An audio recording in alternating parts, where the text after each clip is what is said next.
This is Art History with Kenneth on the KJL Podcast Channel, a series where timeless masterpieces are brought to life through the lens of artist and host, Kenneth J. Lewis Sr. Each episode takes viewers on a visual and historical journey, uncovering the stories, styles, and significance behind the world's most influential artists and art movements. From bold brushstrokes to revolutionary ideas, this is where the past meets creative perspective. The journey begins now.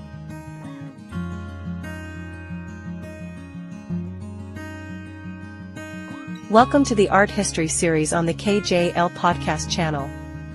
In this episode, the focus is on the extraordinary life and work of Lonnie Bradley Holley, a self-taught American artist whose journey rises out of trauma, survival, and unshakable creativity. Born in Birmingham, Alabama in 1950, Holley transformed the hardships of his early life into a powerful artistic voice, using found materials, memory, and spirit as his foundation. His sculpture, his paintings, and his improvised music speak to ancestry, racial injustice, environmental awareness, and the strength of human endurance. This episode guides the viewer through his life story, his struggles, his artistic breakthroughs, and the legacy he continues to build. This is the story of Lonnie Holley, Spirit from the Scrap. Segment 1, A Wild Seed in Birmingham. Lonnie Holley was born February 10, 1950, in Birmingham, Alabama, the seventh of 27 children. He entered the world in a city shaped by steel mills, segregation, and economic hardship. For a young black child in the 1950s South, life was unstable and dangerous. At only 18 months old, his mother placed him temporarily in the care of a traveling carnival worker who never brought him back. When she eventually returned to Birmingham, she traded Holley to the owner of a shot house for a bottle of whiskey. The owner renamed him Tomky McElroy. Holley spent his early years wandering around the fairgrounds, creek beds, and the streets near Loam Avenue. Even during this unstable childhood, he began developing a unique way of seeing the world. He noticed shapes and stories in discarded objects long before he knew the word artist. Segment 2, Early Years and Survival. Holley's childhood remained filled with danger and suffering. After the death of the woman who had taken him in, he endured beatings from her husband. While fleeing punishment as a young boy, he was struck by a car and dragged several blocks, surviving but left in a coma for months. As he grew older, he tried over and over to find his birth mother. At age 12, he unknowingly violated a citywide curfew enforced by Public Safety Commissioner Bull Connor. He was arrested, later escaped with older boys, stole a car, and crashed it. Instead of receiving a hearing, he was sent to the Alabama Industrial School for Negro Children, known as Mt. Meigs.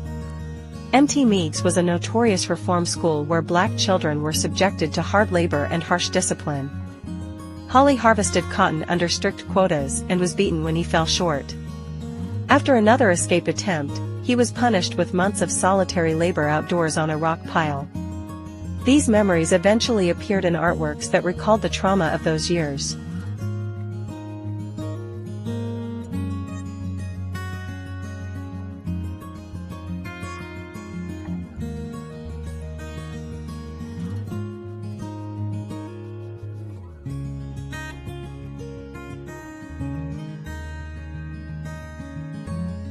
His grandmother eventually secured his release, restored his birth name, and reunited him with family. By the time he returned home, the harsh realities of his childhood had already shaped his understanding of the world.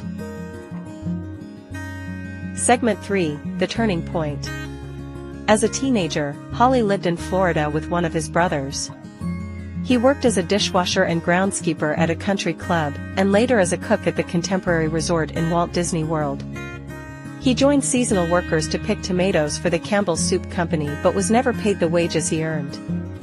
By the age of 20, he had fathered 4 children and struggled to find stability. In 1978, after leading police on a car chase in Birmingham, Holley recognized the need for dramatic change. The turning point in his life came in 1979 when 2 of his sister's children died in a house fire. The family had no money for gravestones. Holley collected discarded sandlike casting material from the local foundries and carved 2 grave markers by hand. These carvings were his first works of art. They were created from grief and necessity, but also from instinct and care. This act marked the beginning of his life as an artist. Shortly afterward, he shared his carvings with the Birmingham Museum of Art, where he received immediate encouragement and recognition.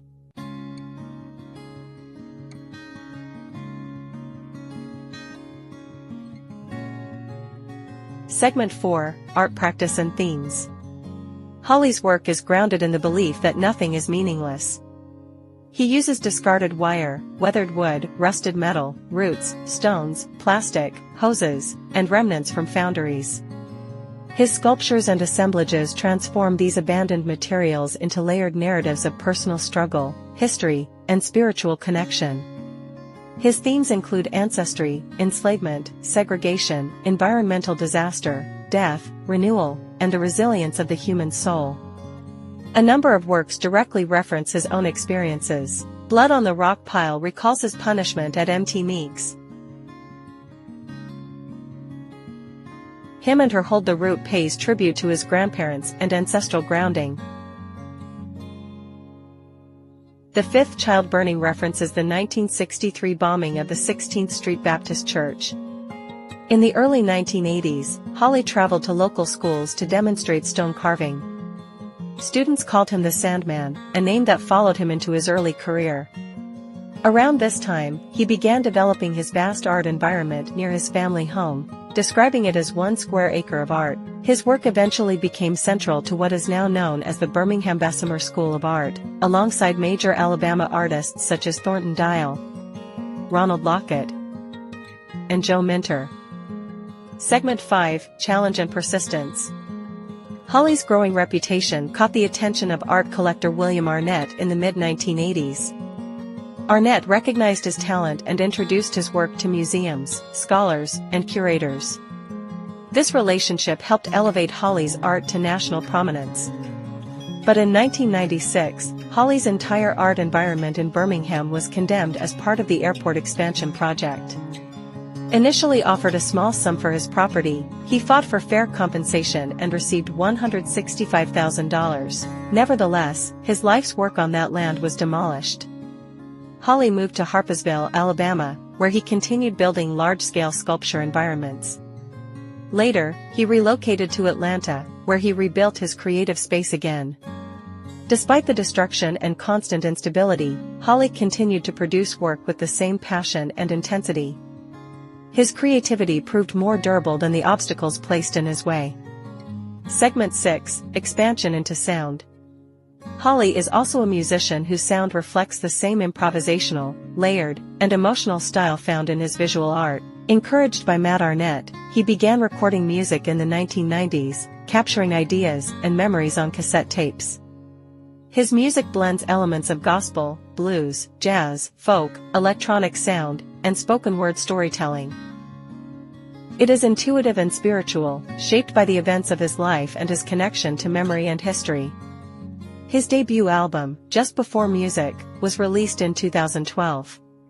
He continued with albums such as MITH in 2018, Oh Me Oh My in 2023, and Tonki in 2025, reclaiming the childhood nickname that once represented hardship and transforming it into a symbol of empowerment. Holley's music, like his sculpture, is a continuous expression of resilience, emotion, and truth. Segment 7: Recognition and Exhibitions. Lonnie Holley's artwork has been exhibited nationally and internationally. His solo exhibitions have appeared at the Halsey Institute of Contemporary Art, the Parrish Art Museum, the Museum of Contemporary Art North Miami, and the Camden Art Center in London. His work is held in major permanent collections including the Metropolitan Museum of Art, the Whitney Museum of American Art, the National Gallery of Art, the Los Angeles County Museum of Art, the Smithsonian American Art Museum, the Birmingham Museum of Art, the High Museum of Art. Holley rose from carving tombstones in a yard to appearing in some of the most respected museums in the world. His journey is one of the most remarkable in contemporary American art. Segment 8, Message and Meaning. Holley's work carries a message of transformation, empathy, and spiritual responsibility. He believes that discarded objects, like discarded people, still hold value and deserve recognition. His themes address personal suffering, racial injustice, segregation, environmental concerns, ancestral memory, and renewal. For Holley, art has always been a tool for healing, remembrance, and testimony. Every object carries a story. Every material contains history. And every work expresses a connection between past and present.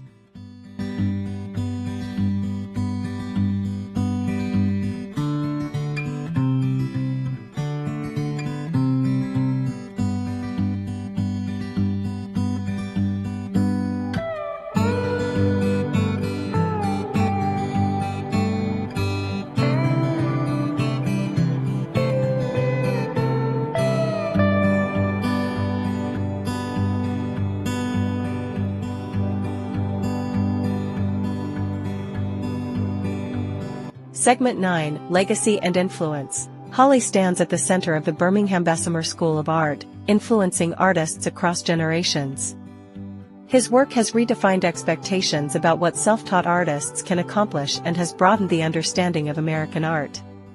His commitment to transforming overlooked materials into profound visual statements provides inspiration to emerging artists around the world. Holley's legacy continues to grow as he exhibits, performs, and creates new work, expanding the scope of his influence on contemporary art and music. Segment 10, Reflection and Conclusion. Lonnie Holley's life demonstrates how creativity can emerge from trauma and adversity. His art, made from fragments of the world around him, becomes a record of human endurance and imagination. His transformation from a child traded for a bottle of whiskey to an internationally recognized artist shows how deeply art can change a life and how powerful a voice can become when it speaks honestly. Holley's work stands as a reminder that broken pieces can form something meaningful, and that even the most overlooked materials can become vessels of spirit, memory, and beauty. In closing, thank you for joining this episode of the Art History Show on the KJL Podcast Channel.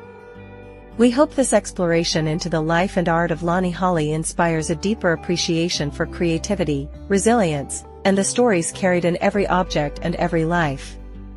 For more episodes, be sure to subscribe and continue the journey into the artists who shaped culture, history, and imagination.